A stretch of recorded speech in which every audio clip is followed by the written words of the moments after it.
ধীরে ধীরে ধীরে নারদ ঋষি কাছে পৌঁছে গেল। নারদ ঋষিকে বলল, নারদ তুমি তো আমার সবচেয়ে বড় ভক্ত না? বলছে, হ্যাঁ তাই তো আমার মনে হয়, কারণ শাস্ত্রী বলে কৃষ্ণ নাকি নামের সঙ্গে থাকে।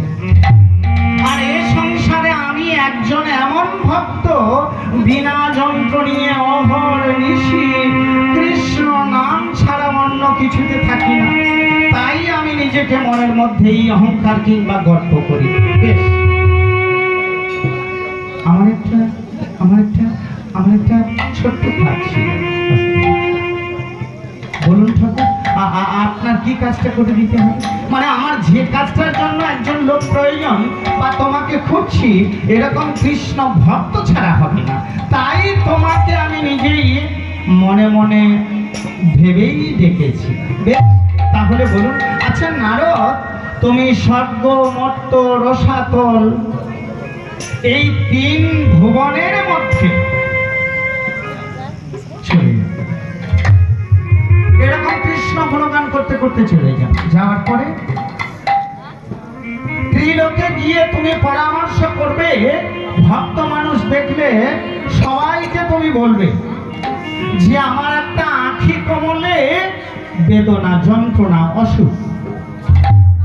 কে বললেন? দয়াময় প্রাণ বললেন।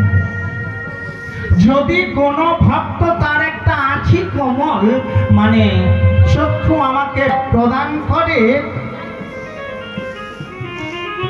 তাহলে আমার ব্যথা, যন্ত্রণা, কাতরতা এসব থেকে আমি মুক্তি পাবো। জানো না তুমি পারবে না এটা করতে? কাটা খায় নুনের ছিটা। নারদকে পরীক্ষা করে বলেছে, তুমি পারবে না এটা করতে? আমার এই ব্যথাটা, যন্ত্রণা, কাতরতা থেকে আমাকে মুক্তি দিতে। বলো না নারদ, তুমি পারবে না? আমি এটা করতে পারছি। এই মুহূর্তে তুমি বিনা যন্ত্রে কৃষ্ণ গুণগান গাইতে গাইতে তুমি চলে যাও।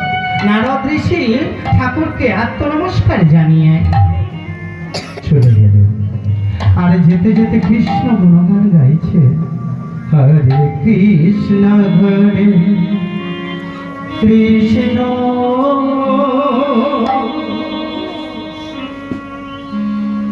কৃষ্ণ কৃষ্ণ হরে হরে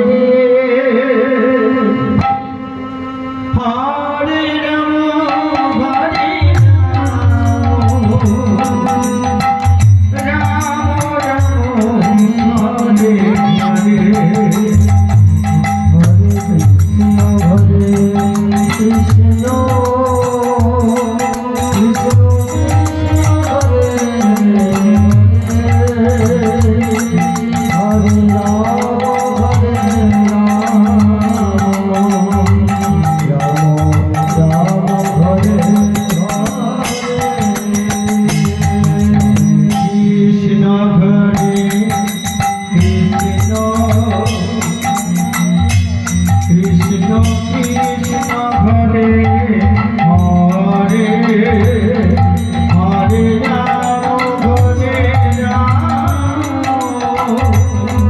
রাম